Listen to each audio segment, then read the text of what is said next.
nagsagawa ng Unity Walk ang transport cooperatives.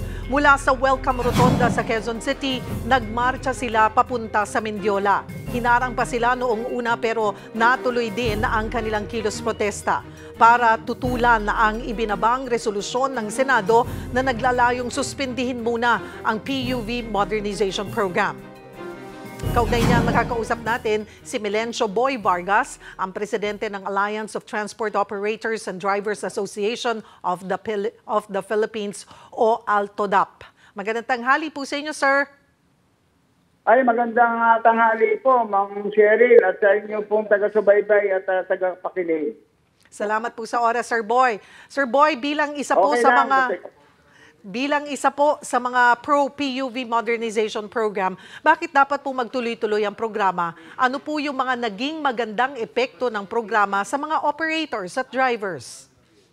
Alam niyo po itong PUBNP program, ito po dapat ituloy dahil unang-una marami na pong sumunod dito. Dahil 80% na po yung sumunod dito Ma'am Cheryl tapos po yung mga 20%, ako po personally sa tingin ko parang hindi po kami napakinggan na 80%, ang parang napakinggan lang yung 20%. Kasi po, ito po yung programa ng gobyerno. Ngayon, ang gusto rin magpatigil, gobyerno din. Di po ba ang Senado, gobyerno rin? Di po ba? Ngayon, ako lang po, kung pa nila gustong ipatigil to, dapat sa una pa lang, tinutulan nila para hindi na po natuloy ito. Hindi po yung kung kailan marami nang sumunod ay parang bigla nyo nila ipapatigil. Marami naman pong madidismaya rito yung mga sumunod po. Yun po yun Ma'am Cheryl. So, Sir Boy, parang sinasabi po natin, masyado nang huli para umaksyon pa yung Senado. Sana inaga-agahan nila yung pagtingin po dito sa PUV Modernization Program. Tama po kayo. Tama po kayo dun sa sinabi nyo. Opo, sakaling matuloy po ang suspension sa programa, no, Sir Boy, ano-ano yung pwedeng maging epekto po nito sa mga nag-consolidate operator at driver?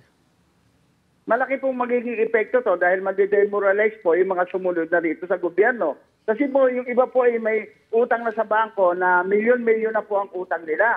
Tapos biglang ipapatigil mo to, ay para naman po sila po yung madi-demoralize dito. Kami po halos, pati po kaming Magnificent Seven, madi-demoralize po kami rito. Dahil bakit po ipapatigil to kung kailan konti na lang yung magiging para matuloy-tuloy na lahat ito, 20% na lang yung pwedeng sumama. Kung meron po silang nakikitang sinasabi nilang may mga butas yung batas, dapat po nag-usap-usap at dapat po ito, ang ginawa nila, yung mga sinasabi niyo pang butas, dapat solusyonan. Hindi po yung suspension, dapat po solusyon ang gawin natin. Una na pong tiniyak ng DOTR na tuloy ito namang PUV modernization sa kabila po ng resolusyon ng Senado na isuspindi nga po ito. Nakausap nyo na rin po ba ang LTFRB o DOTR kaugnay nito? At ano rin ho ano po ang ipinangako po nila sa inyo?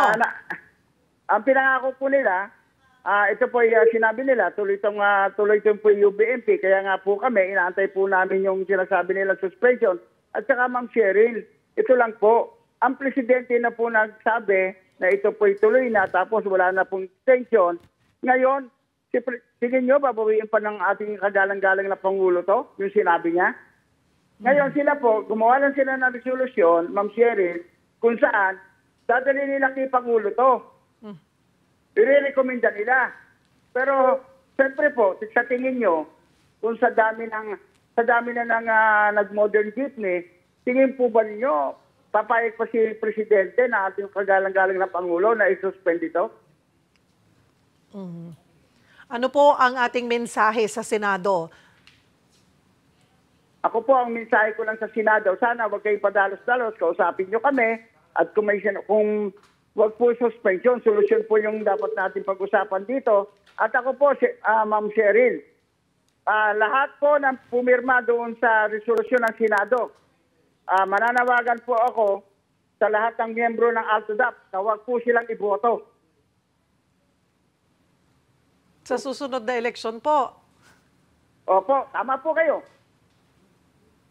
Marami naman pong papasok na mga dating mga senador na magagaling eh.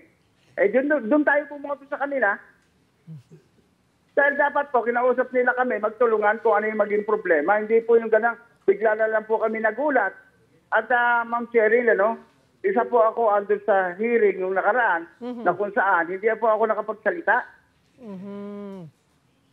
Dapat po, nagtataas ako ng kamay, dapat binigyan nila ako ng pagkakataong magsalita para naipaliwanag ko yung naipaliwanag po namin. Hindi po, nabigla na lang na yung kagalang-galang natin na presidente ng Senado, basta nagsalita kay kay Senador Tulfo, na gumawa ng isang resolution, siya magpapapirma. Napasakit naman po yung ginawa sa amin na yun, para naman po niya kami sinampal. Wala po bang lumapit or nakipagdialogo na kahit sinong senador po para din marinig po yung inyong side kung bakit po kayo umaalma sa suspension? Wala po, wala po. Bukas naman po kami. Ang Magnificent Seven po ay bukas. Kung makikipag-dialogue po sila sa amin, bukas po kami humarap para ipaliwanag po namin kung ano kabutihan at kagandahan itong modernization, yung PUBMP modernization. Kaso po, wala eh. Pero nagka-hearing naman din po pala. Opo, nagka-hearing. Kaya nga nagulat nga po kami. Dahil nung nagka-hearing, nung ang binigyan ng pagkakataong magsalita, yung huling hearing namin, yung pong 20%.